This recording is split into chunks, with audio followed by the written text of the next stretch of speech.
Hey guys, it's Dan, your host here, Dan's Reviews, and today I'm back for another video for Fear the Walking Dead. And in today's video, we're going to be talking about the brand new storyline that we've been kind of dealing with over the last season of Fear the Walking Dead. And it appears now that it's going to be coming to an end, so let's kind of give our thoughts, what we think of the Strand Villain Arc Tower storyline. We should have been out by now.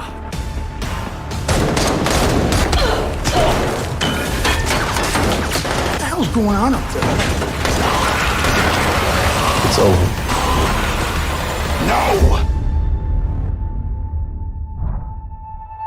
Alright guys, this is going to be doing another video today. This one's going to be doing another video for Fear the Walking Dead. And in today's video, we're going to be doing another video for Fear the Walking Dead, leading up to, of course, episode 14 of Season 7 of Fear the Walking Dead / the Battle at the Tower. I want to go ahead and do this video because, of course, well, for one, this is the last Fear video we'll be doing this week before we get episode 14. And we have done a few Q&As this week as well, too, so make sure to go ahead and check those out in the channel as well. But let's talk about Strand in this video. So, man, honestly, I've been wanting to do this video for a while. I kind of, wanted to wait and see where this storyline would go. However, based on what it appears, it sounds like this storyline is coming to an end, and relatively soon. Like, literally in the next episode or two, this tower storyline is going to be over. So, it's time to look back on what we think about this storyline and what we've kind of been, seeing so far. And I'm going to just kind of jump right into it, and I'm just going to really just say immediately what's on my mind, okay? This is probably one of the worst storylines in the entire Walking Dead franchise. Yes, I know, I just said it. Walking Dead franchise. Not just Fear, not just in The Walking Dead. One of the worst storylines I think I've ever seen in this franchise. This storyline literally all goes back to when Morgan was trying to stop the nuke from launching.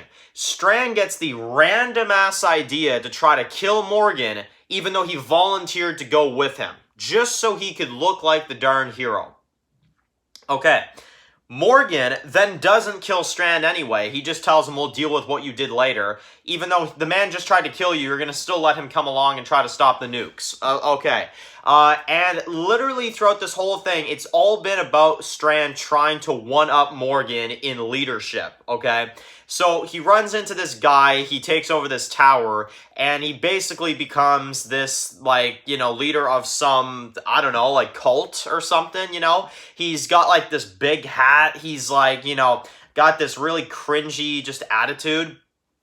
And he basically wanders around thinking that he is the top dog, he's the best of the best, and, he's better than Morgan. So, what is this storyline literally about? Instead of trying to make Strand a villain, try to make him fearsome, he actually tries to let in some of Morgan's people. The ones that he sees fit, the ones that don't look at him wrong, okay? So, that's what he does. And he spends the entire first half of Season 7 trying to collect some of Morgan's people, and more importantly, then decides to become Morgan's baby's new daddy, okay? So, he then gets this sick obsession with Morgan's baby, and then basically tries to become the baby's next father or something stupid like this.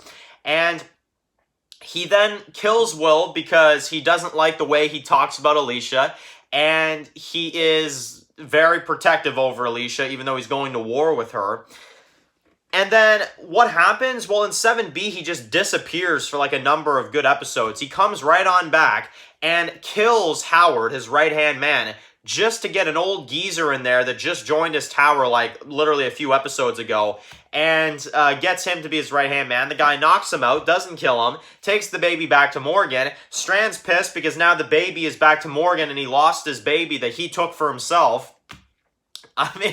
And then now his tower's getting attacked by Alicia, and, he's now just going to have to, rely on Wes? Are you kidding me? Rely on Wes? So that's literally been, in a nutshell, his storyline, okay? That's probably one of the worst attempts at a villain I think I've ever seen. Strand as a villain, and I don't know about you guys, I would love to hear from you guys in the comments if you guys actually agree with me on this, but just with what I'm about to say, I think Strand as a villain would have actually worked. He has that quality to him. He does. He has that, that side to him where he can be evil and heartless and ruthless and just not care about anybody but himself. I enjoy that part of his character. But at the same time, he is not a good villain. He's literally stealing Morgan's baby. He is taking only the people that he sees fit and then killing the ones that don't. Like, what is he doing? He's got the place surrounded by zombies. First of all, how are you exiting your building? You've got a friggin' phone outside of your tower for people to call and say, hey, can I be let in? I mean, if we're supposed to be scared, okay, like, please let me know in the comments if there's anybody out there that's scared, and please try to help me see why you're scared. I actually genuinely am asking you, are you freaked out by Strand? Is this a villain that freaks you out? Because if it's not, they failed. And if you ask me, they absolutely failed.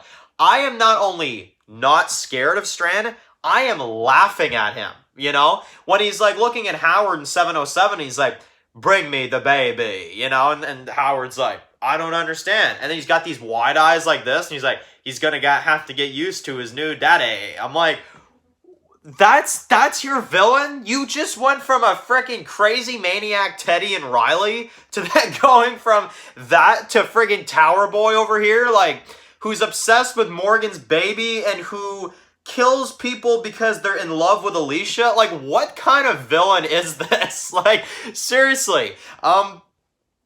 Can somebody help me understand what the fearsome part of this is? Because is he supposed to be a villain? Because as far as I see it, he is. I mean, he's the only antagonist that season that's worth a damn. Yeah, we have Arno, but I mean, dude, what is Arno? He's literally around for a couple episodes and then gets killed by Daniel, you know? I mean, that's not really, in my opinion, the big villain of this season. If anything, he's like a minor threat. So it's Strand, and it's all about Strand, and I'm just like, why? Why would you have him flip on Morgan? I'll tell you what would be better, too.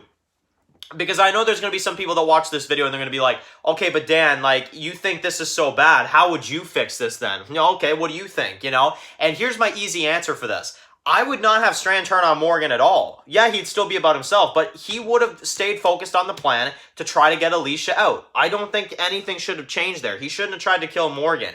And if you ask me, what should have happened instead, Teddy should have died. I agree with that. Teddy should have died. Riley, on the other hand, should have continued on. After the dust clears, he starts going after Morgan and the others for revenge in Season 7. He sets up at another location. You can give him a really cool new location, and he goes after Morgan and the rest and whatever, and he has Alicia still captive, and he uses that against them. A good ways through the season, Alicia is let out by a guy named Will who doesn't like the way Riley is doing things. He's scared. He understands that Alicia's scared. They try to run away together, and Will dies, but Alicia makes it back to her people, and Riley is your villain. There you frickin' go. It is not that hard to fix this storyline. Yes, I know that this storyline, if we did something like this, Strand wouldn't be the villain, but that's my point exactly. Strand should have never been the villain. We should have never had this tower storyline to ever begin with. Obviously, we have to see this Sunday where it kind of wraps up. But if it's any indication of what we've seen so far, this is probably one of the worst storylines in the Walking Dead franchise. I've said it. I've literally said it. And the reason I've done this video, and I'm going to end the video here now because if not, I'll go into a whole other rant. But the reason why I had to vent about this is because this has been such a terrible season, minus a few episodes, and it's because of this storyline, you know? And the nuke, you know, yellow radiation as well too has a factor in this, but in particular for Tower Boy. I mean, seriously, this storyline is getting so bad, so stale. Let me know if there's anybody out there that is afraid of Strand, that's intimidated by Strand, and believe me, I'm not going to judge. If you have a really valid reason why you're afraid of Strand, help me see it. I want to know. I want to understand, because right now, I am not scared of him. I think he's a joke. He's got a Pope mustache going on in episode 14, for God's sake. I mean, oh, man. I don't know, man. Not my villain whatsoever. So, anyway, let me know in the comment section below what you guys think. And let me know, you know, what you think about Strand's character so far, the tower and all that stuff. Definitely let me know and write your comments in the comment section below. So, of course, guys, if you're new here, make sure to click that subscribe button so you don't miss some of my videos for Fear the Walking Dead. Follow me on Spark TV, subscribe, guys. And, of course, I'll see you guys really soon. And tomorrow for the Year of the Dead video. Enjoy the rest of your day, guys, and peace out. We will tell you